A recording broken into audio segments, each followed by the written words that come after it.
अस्सलाम वालेकुम। मेरा नाम डॉक्टर अब्दुल मोइत है और आज हमारे साथ डॉक्टर अख्तर अली साहब मौजूद हैं, तो वह सर व्यूअर्स के क्वेश्चन का आंसर देंगे। अस्सलाम वालेकुम सर। जी वालेकुम सर सलाम। ये क्वेश्चन है जवाद साहब का। सर क्या पेट्स कैट या डॉग की वजह से भी अस्थमा या एलर्जी हो सकती है? Please answer. अस्सलाम वालेकुम, मेरा नाम डॉक्टर अख्तर है और ये मेरा रजाना सेंटर है। मेरे 4 मुख्तलिफ शहरों में सेंटर्स हैं। तो अभी हम रजाना सेंटर पे मौजूद हैं। यहाँ पे डॉक्टर मोई साहब होते हैं। बाकी 5 दिनों में मैं सिर्फ 1 दिन अवेलेबल होता हूँ, इतवार वाले दिन। तो डॉक्टर मोई साहब यहाँ पे इसलिए हैं, जो आम आदमी अफोर्ड नहीं कर सकता ज़्यादा फीस किसी कंसल्टेंट की, तो उसकी सिर्फ 300 हमने डॉक्टर साहब की फीस रखी है। और ये वही काम करते हैं जो मैं करता हूँ। मैं इनको प्रॉपर ट्रेन करता हूँ एलर्जीज में, और ये टेस्ट भी करते हैं, पेशेंट चेक भी करते हैं और उनको वैक्सीन भी देते हैं। अब बात आते हैं जो क्वेश्चन की तरफ आते हैं। उनका क्वेश्चन था कि पेट्स जिसमें कैट और डॉग है, अब ये लोगों ने घर में रखे हुए हैं, तो आमतौर पर ये कॉमन है, तो ये एलर्जी करते हैं कि नहीं? तो पहला इसका शॉर्ट आंसर ये है कि बिल्कुल 100% करते हैं। अब अगर इसको थोड़ा-सा ब्रीफली देखा जाए, तो इसमें होता ये है कि 2 किस्म के ट्रिगर्स होते हैं। जो अस्थमा या दमा हम बोलते हैं, ये इसका मतलब ये होता है कि साँस की नालियों की किसी को एलर्जी हो गई है। अब ये जो एलर्जी है, इसका कोई ना कोई बाहर से फैक्टर होता है।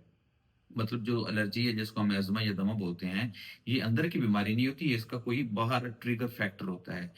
तो ये जो डॉग और कैट के इनके जो बाल होते हैं छोटे-छोटे, या इनकी जो स्किन उतरती है, हमारी ह्यूमन बीइंग की भी उतरती है, इनकी भी उतरती है।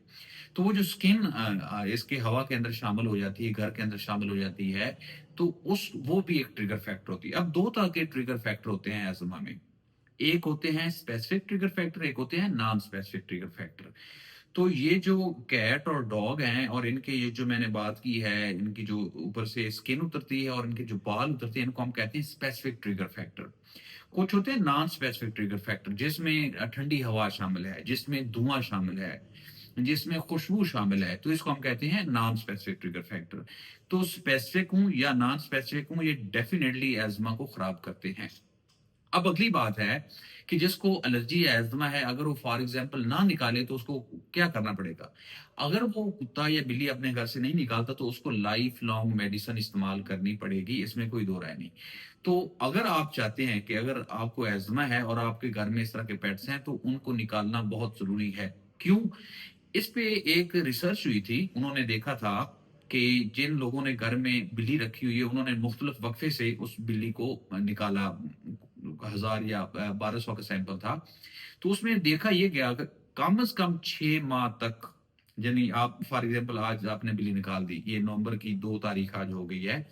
तो आप लगा लें कि अप्रैल की 2 तारीख तक उन्होंने वो देखते रहे उसको माइक्रोस्कोप से, कि उसके जो बाल और जो स्किन के पार्टिकल थे, वो उनके घर में मौजूद थे, और जिस आदमी को वो एलर्जी थी, उसको वो ट्रिगर फैक्टर वो कर रहे थे। तो मतलब अगर आपके घर में बिल्ली है, आप अभी निकाल दें आज की डेट में, तो 6 माह लगेंगे वो जो मुकम्मल उसका सफाया होने में, या मुकम्मल खत्म होने में ट्रिगर फैक्टर के। तो दरमियान के पीरियड में भी आपको एलर्जी के अटैक आते रहेंगे उसकी वजह से। अगर ब्रीफली आखिर में बात की जाए, तो एज़्मा या एलर्जी सांस की ये क्या चीज़ है? ये एक बाहर से ट्रिगर फैक्टर होता है, ये अंदर की बीमारी नहीं होती है। अगर फॉर एग्ज़ाम्पल किसी को सिर्फ़ स्पेसिफिकली बिल्ली या कुत्ता उसी वजह से हो रही है, अगर वो निकाल दे, तो उसको किसी किस्म के इलाज की, दवाई की, वैक्सीन की कोई ज़रूरत नहीं है, क्योंकि उसका हमने वो ट्रिगर फैक्टर ही खत्म कर दिया। अगर फॉर एग्ज़ाम्पल वो कहता है मैं नहीं छोड़ सकता, तो उसको फिर सारी उम्र दवाइयाँ खानी पड़ेंगी, खा वो दवाई भी खा ले, वैक्सीन भी करवा ले। तो इस केस में आपको ये खत्म करना बहुत ज़रूरी है।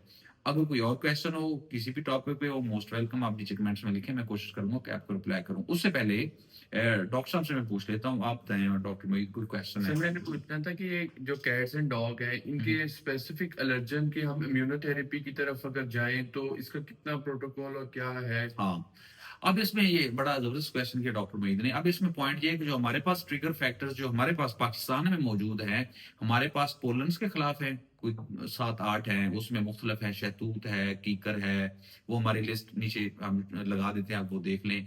और खाने-पीने की चीज़ें हैं, जिसमें प्रोटीन्स हैं, जिसमें गोश्त है, छोटा, बड़ा, अंडा, मछली, ये उसमें ये शामिल नहीं है। अब इसमें एक एज मिल सकता है, क्योंकि ये जो स्ट्रक्चर होती है गोश्त की, उसकी यानी स्किन के साथ मिलती होती है, यानी उसका हिस्सा ही होता है। तो इसमें पार्शियल बेनिफिट हो सकता है, 50 या 60%। आप इसमें कोई प्रॉपर रिसर्च नहीं है, तो हम ये कह सकते हैं कि अगर किसी को कुत्ते या बिल्ली के उस स्किन के पार्टिकल से एलर्जी है, तो उसको 50-60% वैक्सीन का फायदा हो सकता है, जो जब हम उसको प्रोटीन वाली ये सेक्टर लगा दें एलर्जी या वैक्सीन का। जो पोलन एलर्जी है उसको ज़ीरो बेनिफिट होगा। तो लेकिन इसमें फुल बेनिफिट भी नहीं होगा, क्योंकि इसका हमारे पास कोई डायरेक्ट एविडेंस नहीं है ना, हमारे पास यहाँ पे पाकिस्तान में वैक्सीन अवेलेबल है। ठीक, थैंक और यू कोई सर। क्वेश्चन? चल ठीक है, थैंक यू।